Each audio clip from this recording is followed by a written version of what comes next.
বর্ধমানের সুনিতা চৌধুরীর নাম হয়তো অনেকেই শুনেছেন। তিনি একজন দই বড়া বিক্রেতা। ছোট্ট একটা সাইকেল তার রোজগার জীবনের উপার্জনের সঙ্গী। প্রত্যেকদিন বিকাল হলেই বর্ধমান টাউন হলের সামনে দাঁড়িয়ে দই বড়া বিক্রি করেন তিনি। সঙ্গে থাকে একটা ছোট্ট সাইকেল, আর সেই সাইকেলের মধ্যেই সাজানো থাকে দই বড়া, চাটনি সহ খাবার প্লেট সবকিছুই। এই দই বড়া বিক্রি করেই তিনি তার সংসার চালান। তবে জানলে অবাক হবেন, বর্ধমানের এই মহিলা বিজ্ঞানে স্নাতক। বর্ধমানের উদয়চাঁদ মহিলা কলেজ থেকে 2000 সালে বিজ্ঞানে স্নাতক সম্পন্ন করেন বর্ধমানের বাজে প্রতাপপুরের বাসিন্দা সুনিতা চৌধুরী।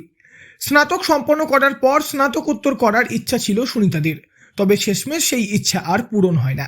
আর 5টা সাধারণ মেয়ের মতো তারও বিয়ে হয় একটা বড় পরিবারে। কিন্তু বিয়ের কয়েক বছর পর থেকেই বারবার প্রতিকূল পরিস্থিতির সম্মুখীন হতে হয় সুনিতাদিকে।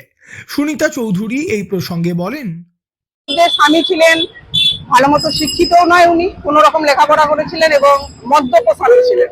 ওর মধ্যেই আমার দুটো মেয়ে হয়। একটা মেয়ে বেশ বড় হয়ে যায়, তখন প্রায় মেয়েটা যখন 15 বছর হয়, তখন এই ছোট মেয়েটা 6 বছরের কাছে 8 বছরের কাছাকাছি বয়স ছিল। ওনাদের এই চিরদিনের অত্যাচার সহ্য করতে না পারে আমার রোগ হয়ে যায়, শরীরে ব্লাড প্রেশার বাড়ে। ওই অবস্থাতেও আমাকে খাটতে হয়।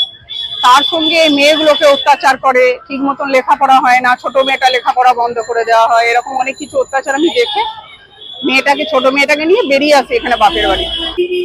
আমি বেরিয়ে নিয়ে আসি আর দই বড়া বিক্রি করি। বর্তমানে তার বাড়িতে রয়েছে ছোট মেয়ে। মেয়েকে মানুষের মতো মানুষ করে তোলাই এখন লক্ষ্য সুনিতাদের। এখন দই বড়া বিক্রি করে যেটুকু উপার্জন হয় তা দিয়েই দিন কাটে মা মেয়ের। সংসারে প্রচুর অত্যাচার সহ্য করার পরেও হাল ছাড়েনি সুনিতা। নতুন করে বাঁচার তাগিদে মাথা উঁচু করে চালিয়ে যাচ্ছেন নিজের ব্যবসা। সমাজের অন্যান্য মহিলাদের উদ্দেশ্যে তিনি বলেন, থেমে থাকেননি। কঠিন পরিশ্রমের মধ্য দিয়ে আজকে আপনি এই জায়গায় এসে পৌঁছেছেন। সমাজের অন্যান্য মহিলাদের উদ্দেশ্যে কি বার্তা দেবেন?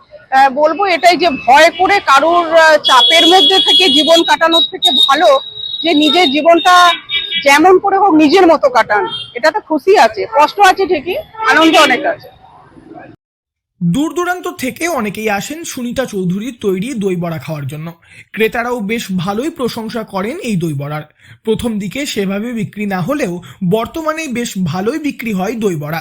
অনেকে আবার এই দই বড়া পার্সেল করেও নিয়ে যান। সব মিলিয়ে জীবনযুদ্ধের লড়াইটা মাথা উঁচু করে চালিয়ে যাচ্ছেন বর্ধমানের সুনিতা চৌধুরী। পূর্ব বর্ধমান থেকে বনোয়ারিলাল চৌধুরী, লোকাল 18 বাংলা।